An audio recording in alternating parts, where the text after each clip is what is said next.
ప్రభువు తన సొంత పిల్లల అవసరములను సఫలపరచును. తన చుట్టూ ఉన్న ప్రతి ఒక్కరి పట్ల శ్రద్ధ వహించుట భూ సంబంధమైన తండ్రి యొక్క బాధ్యత కాదు. తన సొంత కుటుంబము యొక్క అవసరములు తీర్చుట అతని తప్పనిసరి బాధ్యత. దేవుడు ఎంతో మంచివాడు.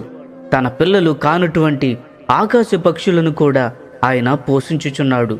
అదే విధముగా దేవుడు తన సొంత పిల్లల అవసరతలు ఎంతో ఎక్కువగా సమకూర్చగలడు. ఒకానొక సందర్భంలో సురేఫెనిక స్త్రీ తన కుమార్తె స్వస్థత కొరకు ప్రభు అయిన యేసుని ప్రార్థించినప్పుడు యేసు ఆమెను చూచి, పిల్లలు మొదట తృప్తి పొందవలెను, పిల్లల రొట్టె తీసుకొని కుక్క పిల్లలకు వేయుట యుక్తము కాదు అనెను. మార్కు సువార్త 7వ అధ్యాయము 27వ వచనము గమనించండి.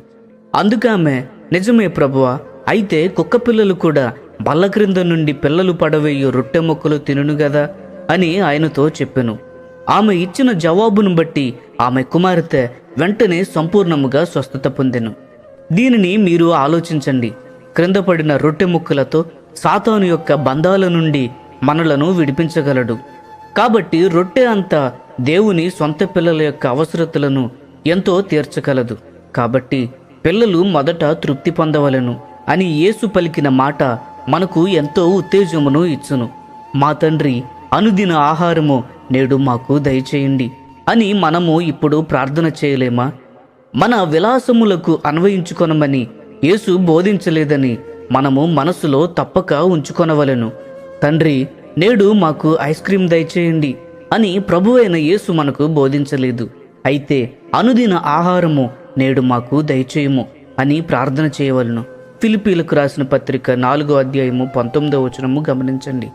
కాగా దేవుడు తన ఐశ్వర్యము చొప్పున క్రీస్తు యేసునందు మహిమలో మీ ప్రతి అవసరమును తీర్చును అనే వాగ్దానమును మనము పొంది ఉన్నాము.